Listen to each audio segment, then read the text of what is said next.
ဖြစ်ကျွန်တော်လည်းကြီးကိုလမ်းစီတော်မူပြီးကျွန်တော်ရသောညီကောင်မတရားချင်းစီပေါ်မှာဖတ်ရှင်ကောင်းပြပါစေအာမင်ဒါရှင်ပါဗျာနာမတော်ချီးမွမ်းပါတပည့်တော်တို့ကိုရှင်ပြတ်ကဆာမရောကိုဆောင်တဲ့တို့ကျေးဇူးတင်တဲ့တဲ့ဆုတောင်းတဲ့ကမှာဘောတရှိနေရှိခိုင်းနာမတော်ဒီယူဒီယိုစတဲ့ဆုတောင်းကြပါခင်ဗျာအာမင်ဆုတောင်းပေးကြရအောင်နော်ရောက်တဲ့ပုံစံနဲ့ဒီမှာရှိတဲ့ယုံကြည်ခြင်းဆရာအားလုံးပေါ့နော်ဒီဘောဝါမမကလေးတို့ကောင်းချီးပေးဆုတောင်းနော်ဒီပါဆုတောင်းကြပါစို့ဒီညပညာတိုင်းလေးချွတ်ချင်ထမြတော့ဒါတို့ရတာလည်းဖြစ်စေတော့သူစတာကောင်းချီးပေးပါတယ်သူများမှာမေဆွေအခုမင်းနဲ့တေပါလို့တေဝိဘယ်နေရာသွားမလဲဒီတိုင်းကျင်းနေတို့ဒါရီဒီကတော့လို့တို့ဝိပူလောင်နေရဲ့တော့ရမယ်တေဝိကောင်းကင်ဘုံတော့ရမယ်ကာကီတော့ဖြစ်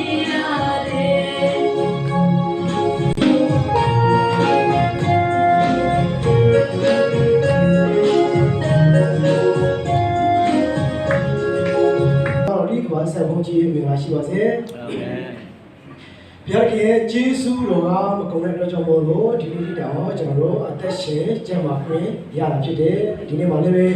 တကယ်ယေရှုခရစ်တော်ဘုရားတည်ခြင်းမျက်စိနဲ့အောင်မြင်သောနေ့မှာဒီယေရှုခရစ်တော်ရဲ့အသွေးတော်နဲ့ရွေးဝေတော်မူသောတန်ရှင်းသူတွေကျွန်တော်တို့စလုံးသဘောတူညီစွာနဲ့အသက်ရှင်တဲ့ဘုရားကိုရှုမကိုးကွယ်ခွင့်ရတယ်ဆိုတာကအမှန်တန်မှကျွန်တော်တို့မင်္ဂလာရှိတဲ့အရာဖြစ်တယ်။ဒီနေ့လောကမှာဒီအခက်အခဲတွေဒုက္ခပြဿနာတွေဘေးကျတဲ့ချက်တွေဆင်းရဲမှုတွေညှိတော့မှုတွေအများကြီးရှိတာဖြစ်တယ်။နောက်ပြီးတော့ကျွန်တော်တို့မှာရွေးချယ်စရာတွေအများကြီးရှိတယ်။တချို့ကတည်းကလည်းဆိုရှင်တော့အလောက်ရှိတယ်ပေါ့နော်။ဥပမာကျွန်တော်လည်းအလောက်ရှိပါတယ်။တို့တော့လည်းအလောက်ထက်ကျွန်တော်တို့ကဘုရားရဲ့အမှုတော်ဘုရားကိုကိုးကွယ်ခွင့်ရတဲ့ကျွန်တော်တို့ကရွေးချယ်တာဖြစ်တယ်။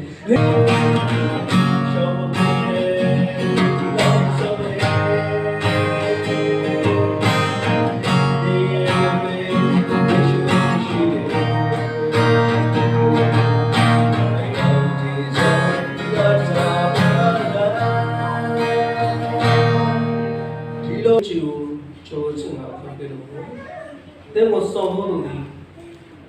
အဲ့လိုဒေစေဒီယာဘုသောတော်ဒီနိုင်ငံတော်ရှိတော်မူသော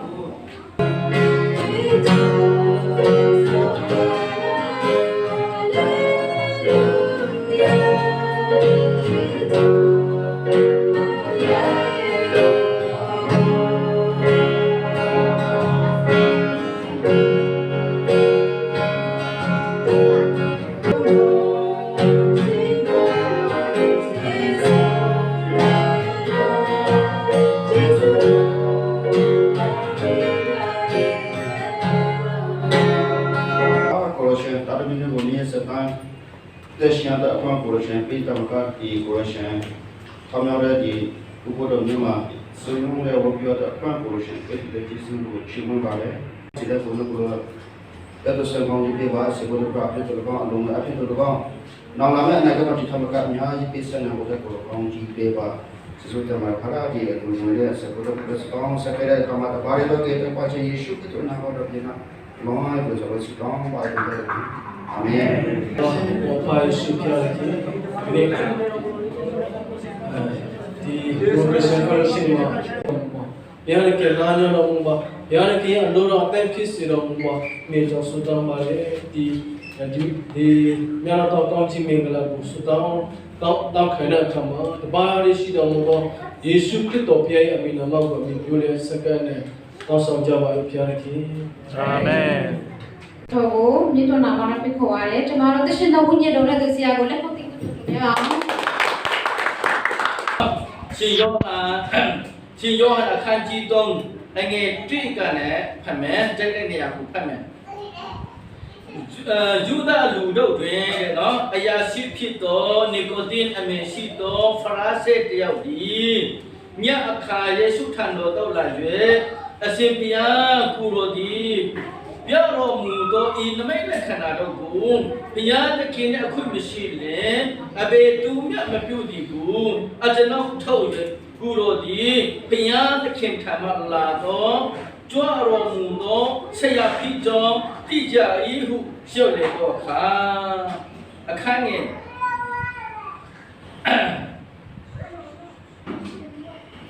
အခန်းငယ်ရှစ်ချုပ်ကနေပြန်ဖတ်မယ်ကျန်တဲ့ဟာတော့ဖတ်ရင်းနဲ့ဖတ်မယ်တော့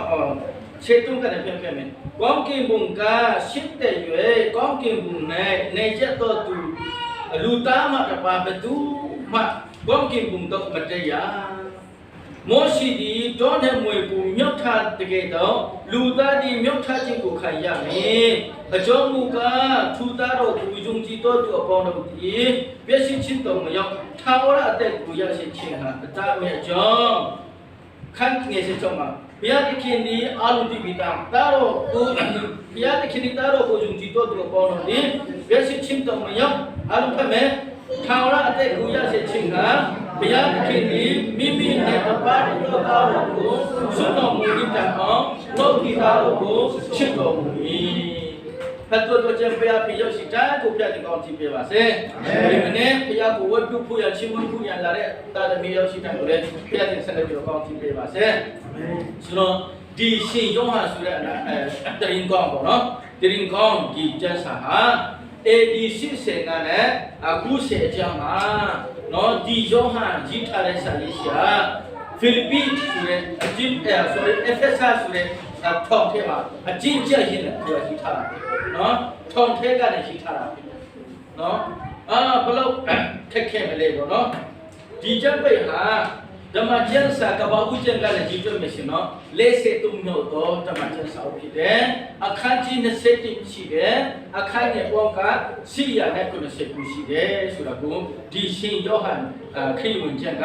အကြောင်းလည်းကိုပြောပြခြင်းနဲ့ဒီယောဟန်တအုပ်လုံးမှာအခန်းကြီး20ရှိတယ်နော်အခန်းကြီး20အခန်းငယ်900ကျော်ထဲမှာအရေးကြီးဆုံးဟောရှိတယ်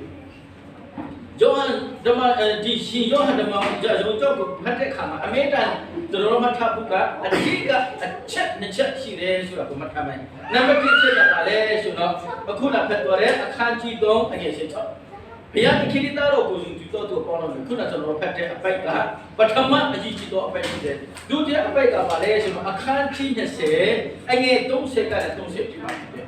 အခန်းကြီး20အငယ်30ကနေ30ဒီမှာဖြစ်တယ်ယေရှုခရစ်တော်ပြုလုပ်ထားတဲ့နမိတ်လက္ခဏာတွေအရာအလုံးတွေဟာကျွန်တော်တို့ရင်းနေဆိုတော့လုံးဝအကြီးတာလို့မကုန်နိုင်ဘူးဒါကြောင့်ဒီကျမ်းစာအုပ်ထဲမှာရှိတဲ့အရာလာမဟုတ်ပဲနဲ့ယေရှုခရစ်တော်ကနမိတ်လက္ခဏာတွေပြုလုပ်တဲ့အရာတွေအဖို့ဖွယ်နမိတ်လက္ခဏာတွေအများကြီးယေရှုခရစ်တော်ကပြုလုပ်ခဲ့တယ်ဆိုတာကိုလူသားတွေအားလုံးကသိဖို့ရန်အတွက်ရှိတယ်ဆိုတာကိုအဲ့ဒီကျမ်းပိုက်နှစ်ပိုက်ဟာဒီရှင်ယောဟန်ခရစ်ဝင်မှာဖတ်တဲ့အချိန်မှာအဓိကအရေးကြီးတော့အပိုင်ကိုရှိရဲဆိုတာကိုလည်းကျွန်တော်တို့အားလုံးကသိဖို့လိုအပ်ပါတယ်ဆိုတော့ကျွန်တော်တို့ဒီနေ့မှာအခန်းကြီး3ကိုအငယ်36အထိရှိတယ်ဒါပေမဲ့အဲ့ဒီ36ကဥပမာပြောမယ်ဆိုတော့ Greek ဘာသာစကားနဲ့ကျွန်တော် full stop မရှိဘူးနော်အဲ့ဒီမှာအခန်းကြီး3ကအငယ်10လေးအထိဘူးလေ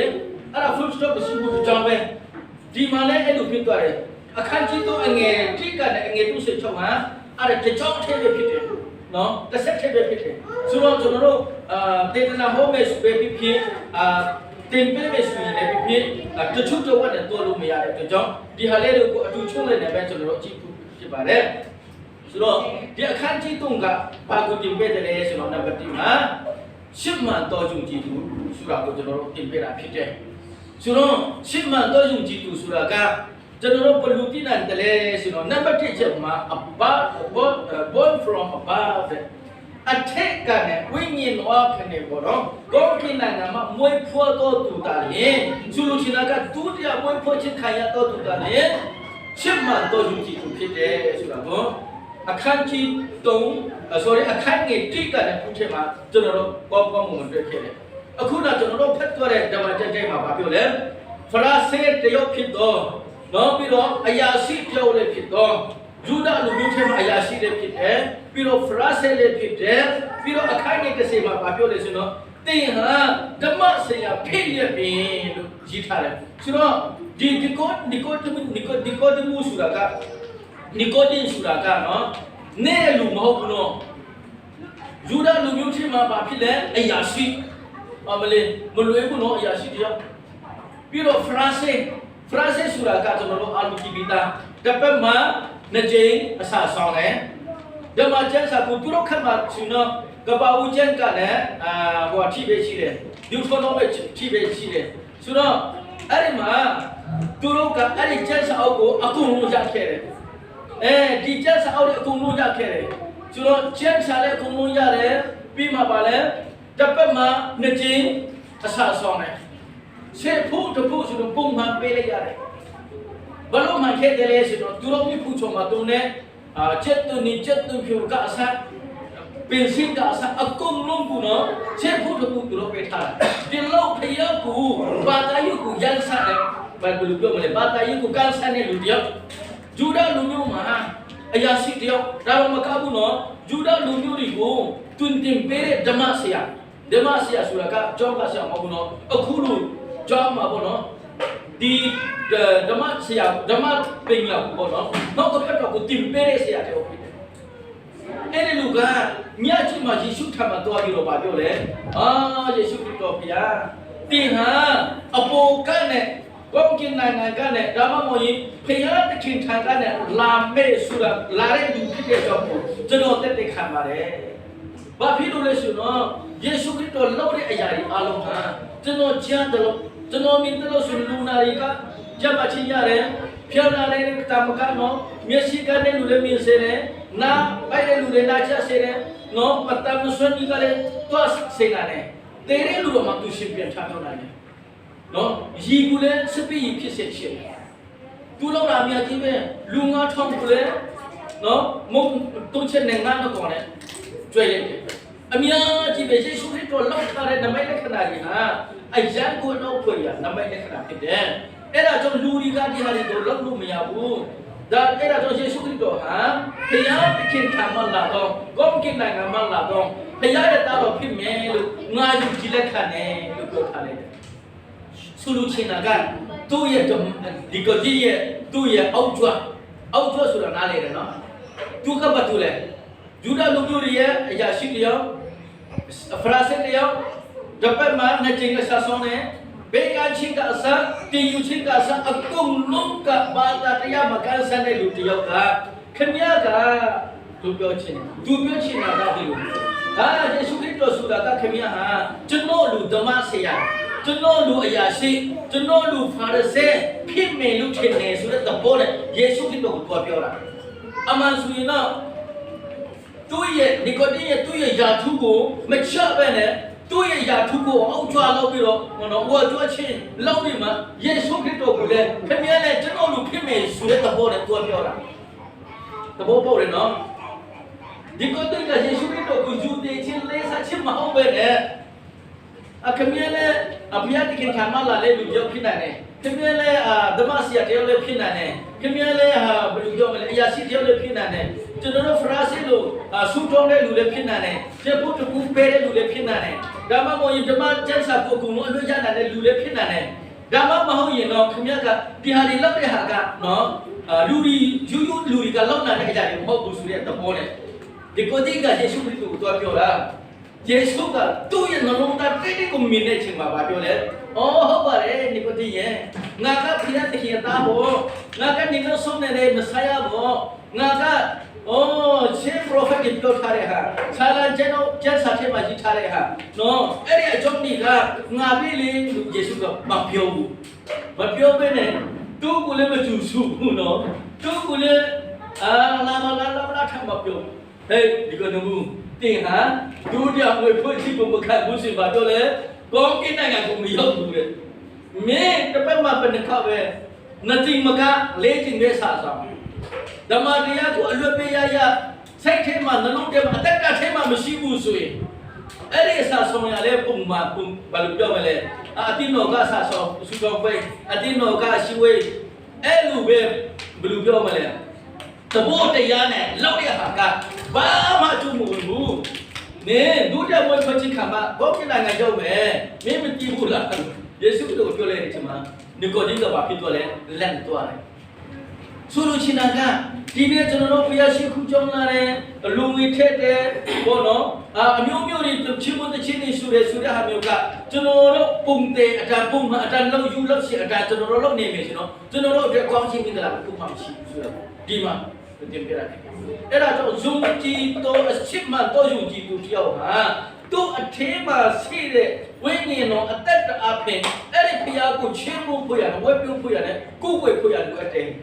누자 왜 퍼진 앞포패가는 누자 왜 퍼진 카이나마다래 10만 또 용지 또 피나네 소라고 예수 그리스도가 표래 네가 너무 아뼈뼈면은 ngàn lỗ các cho nó mang ngà biểu là mình nam lệ của nó con cái này ngà cho phụ nữ là lên làm mà lệ hallelujah vì cái đầu phía bên xí bên này đâm mặt cho đấy của nó lên cũng một lùi vụ gia đình bậc đi nằm muối phô tô thủ đi tê chín gia đình bậc đi khai ra lên vì cái bậc đi nằm muối phô chín khai ra tô thủ đi thao ra tay của cha mẹ di kadang le tek dek surah min jauh deh no jauh deh le kumila mamimu lu be ingin do kalau do haleluya ingin do kalau si power lu belum no cerita ingin do ka kupa mau bido ha sudah mempakoi pun no ingin do ka no lima panet ingin do pia ingin do kide le si power lu tunya ku malau pun noရှင်ဘောလူကပြောတယ်ကောင်းကင်နဲ့မေကြီးကြမှာဆက်ကြဝလာမှာရှိတဲ့နတ်ဆုတွေကတင်တော့အောင်ချုံနေပြီဒီလူတွေလည်းတော့ပတ်တော်ချက်တော်လာလေယေရှုခရစ်တော်ကတော့ပတ်တော်နဲ့သူ့ကိုဆုံဆန်းနောက်ဆက်တာလေယေရှုခရစ်တော်ကတော့ပတ်တော်နဲ့သူ့ကိုပြန်လေချိပါတာလေအဲ့ဒါကြောင့်ကျွန်တော်တို့မှာနောက်ကပတ်တော်တရားနဲ့အတက်မရှိဘူးဆိုဝိညာဉ်တော်ဖျားကျွန်တော်အထက်မှာမရှိဘူးဆိုတော့ဒီဟာကျွန်တော်နားလေဘူးကောင်းမလို့ဘူးအဲ့ဒါကြောင့်ရှင်းမှန်တော့ယုံကြည်သူတို့တယောက်ဟာအပေါ်ကနဲ့အထက်ကနဲ့မွေးဖော်တော်သူတို့ဖြစ်တယ်အဲ့ဒါတော့ဒီကရုံတေချနာထောင်းတော့တခါမွေးတဲ့လူဟာတခါတည်းမယ်တေချနာထောင်းတော့တခါမွေးတဲ့လူဟာတခါတည်းမယ်နှစ်ခါမွေးတဲ့သူလာတဲ့တခါပဲတည်းမယ်တဲ့ဟာလေလုယာ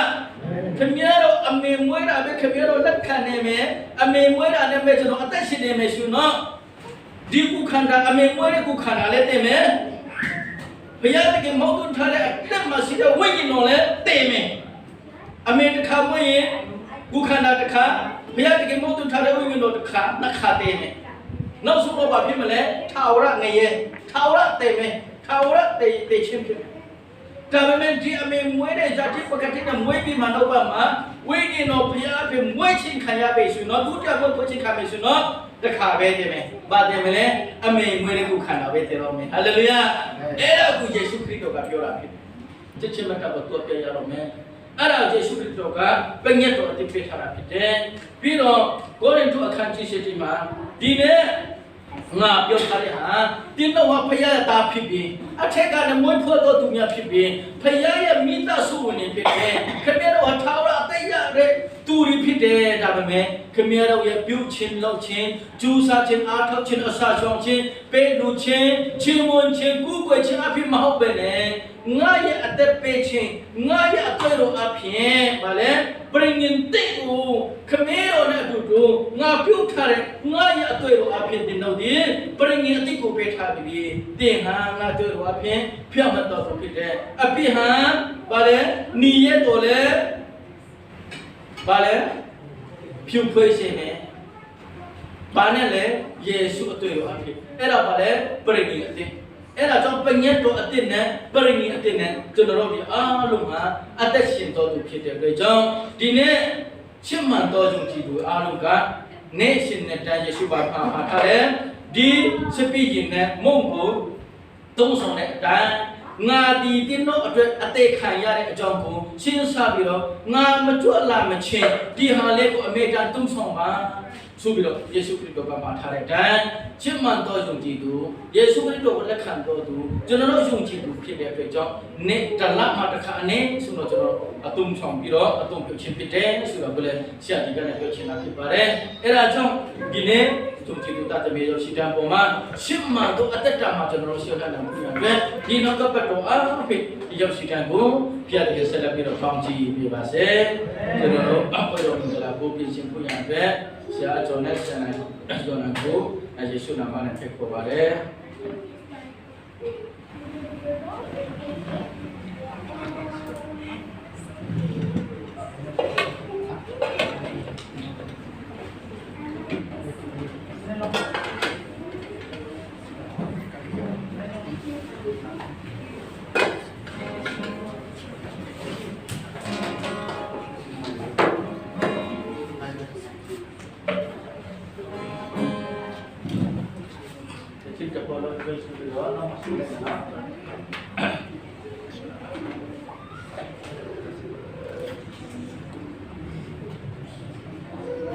ဒီနေ့ငါပေးတော့အရာဒီ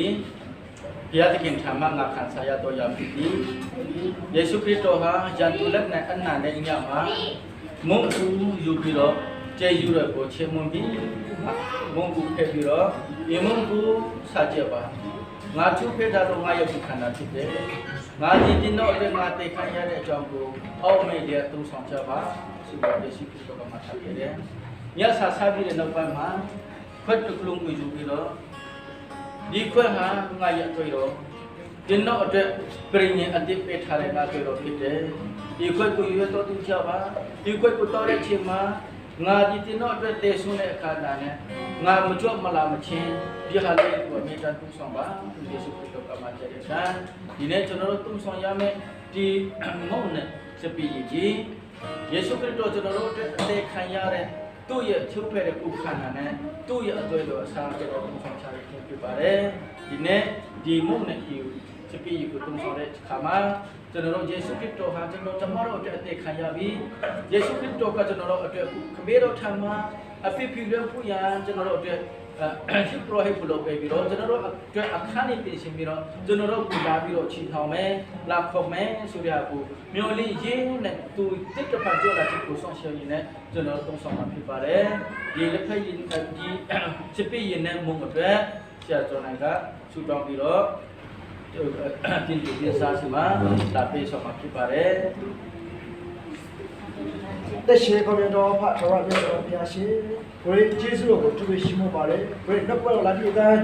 တွေးမသွမ်းလောက်နေအပြည့်ကိုလည်းဝန်ထမ်းနဲ့ဆက်တော့အခါမှာယေရှုခရစ်တော်ကပြည့်ရွှေတော်စက္ကန့်နဲ့ဆုတောင်းဝတ်ပါပြရှိအာမင်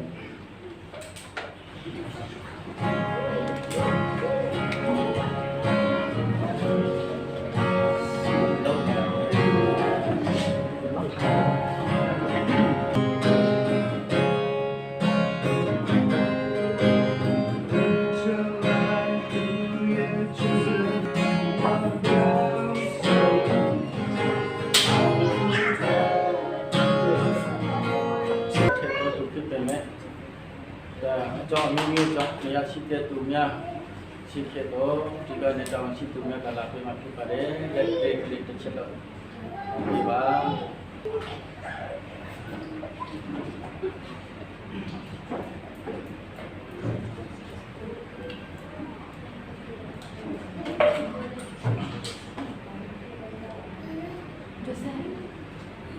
khi Yesus Kristus hadir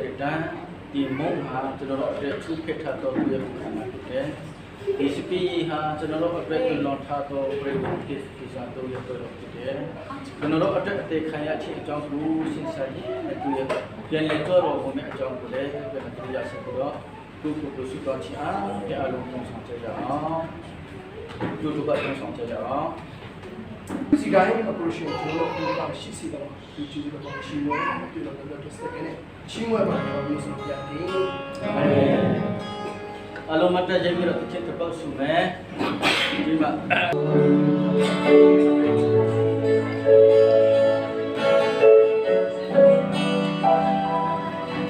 Kalau main wajib cinta, ini sesuatu yang ada pada kau. Orang yang punya kesana berusaha sendiri, ini mah waktu wajib mudi, wajib cinta, orang kata itu juga tu soalnya wajib cinta yang sudah. Koma kepada dia di sini di si basito amin